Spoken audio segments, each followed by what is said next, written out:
Damage CTRL has once again started up issues with Bayley, and Roman Reigns could have just made a big new discovery for the Bloodline. So we'll get into all of that. Starting things off with Roman Reigns and the Bloodline. Roman wasn't around for the January 12th edition of SmackDown, but the Bloodline and Paul Heyman kept the story progressing in his absence. The main mission that Roman Reigns recently put Paul Heyman on was to fix the Fatal 4-Way at the Royal Rumble and find a way to get that match cancelled. So the January 12th edition of SmackDown kicks off right where we left off with Paul Heyman trying to grant Roman's request. A match was scheduled between Grayson Waller and Cameron Grimes. But with Paul Heyman having those direct orders, the Bloodline basically takes the entire show hostage by attacking Cameron Grimes and making sure the show didn't continue until the Fatal 4-Way situation was addressed and fixed. Paul Heyman talked about how unfair the Fatal 4-Way match was, and it basically is impossible for Roman Reigns to retain his title in a match like that. Paul Heyman called Nick Aldis the bad guy in this situation and wanted the match altered so it wouldn't be a Fatal 4-Way. But just as we've seen many times over the last few weeks, Nick Aldis refused to bend and fold for the Bloodline's bullying demands and ways. Nick reminded Paul Heyman that they're not equals, that he's only the one with power here, and how the Fatal 4-Way match is a done deal for the Royal Rumble. So it's nice to see a general manager continue to stand up to the Bloodline and not let them break him. Adam Pearce has had his fair share of stern moments, but he also had his fair share of bending over backwards for the Bloodline and giving them whatever they wanted. So it's refreshing to see a general manager give some pushback to the Bloodline. Nick Aldis then booked the Bloodline for a 6-man tag match in the main event of SmackDown against Randy Orton, AJ Styles, and LA Knight. The only problem here being that the Bloodline has no third member to team up with them.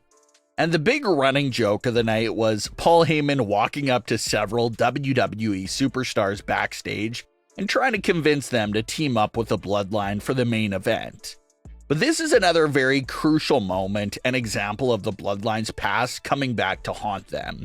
They can't find a single person willing to team up with them because they absolutely have no allies backstage. The Bloodline has spent the last few years beating down and destroying everyone back there. So of course, naturally, there's not a single soul that would consider standing with them. Of course, Paul Heyman would turn on some gaslighting tactics to break the news to Jimmy Uso and Solo Sikoa, telling them that no one is worthy enough of teaming with them, when in reality, the real answer is because no one likes the Bloodline backstage. So Solo Sikoa and Jimmy Uso try to take out Randy Orton to balance out the odds and turn it into a regular tag team match. But their plan would ultimately come to fail when Randy Orton came back out and gave the babyface team the numbers advantage and took out Jimmy and Solo. And the big revelation here after this circumstance that should hit Roman is that the Bloodline clearly needs either more reinforcements or they need allies of some sort. We've seen Roman Reigns actually go down both of those paths and options in recent years.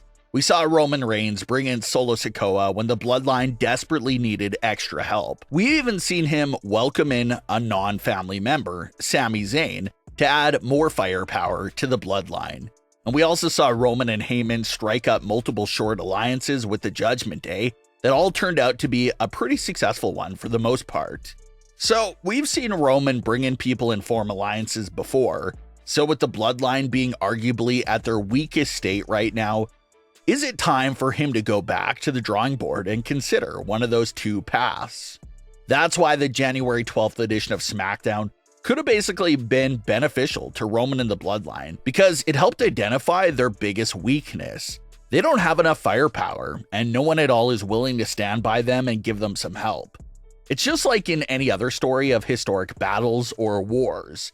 To truly try to reach your goal, you're going to need some allegiances to help you along the way in some capacity. So maybe this edition of SmackDown is what helps Roman take note of that and hopefully try to patch up this weakness within the Bloodline. Maybe it's with a call to the elders for more help. Maybe it's a call to the Judgment Day to have them at his disposal for the next time he needs them. Or maybe Roman goes in a whole other direction to fix this issue. But it's definitely a growing concern for the Bloodline that when Roman isn't around, Solo and Jimmy are finding themselves in some pretty complicated situations. And maybe Roman's adjustment to this issue could officially be revealed during the Royal Rumble Fatal 4-Way itself. WWE has been spending a lot of time recently pointing out how the Bloodline is being outnumbered, and how it'll be impossible for Roman to retain at Royal Rumble. And everyone assumes that Roman will in fact retain at Royal Rumble, but it definitely seems like he'll need a new scheme to overcome being outnumbered during the match. Speaking of manipulative factions, that brings us right over to Bayley and Damage CTRL. After a few weeks of peace, it looks like the tension within the group is picking back up. Bayley had a big match with Bianca Belair on Smackdown, and one of the most important moments of the match came towards the end, when Bayley tossed Bianca Belair outside of the ring and distracted the referee so that the 4 Damage CTRL members at ringside could all attack Bianca while she was out there. But Damage CTRL refused to get involved, and just moments later, Bayley would end up losing the match. And then later backstage, we see Bayley question the group on why they didn't get involved and help out during the match. Dakota Kai pulls Bayley aside and tells her that they didn't want to cause Bayley to get disqualified, and that's why they didn't help her. Dakota Kai told Bayley to forget about it and focus on winning the Royal Rumble. Obviously, what Dakota Kai said definitely doesn't seem like the full truth. Damage CTRL is a heel faction. They'll jump at every opportunity to have an unfair advantage over any opponent and cheat. But it looks like the real reason they didn't get involved in Bayley versus Bianca was because they were secretly putting Bayley to the test. They wanted to see if Bayley could handle and defeat someone like Bianca Belair all on her own, without any outside help from the rest of the group. And ultimately, the results of the test was no. Bayley can't win a big match by herself without their assistance.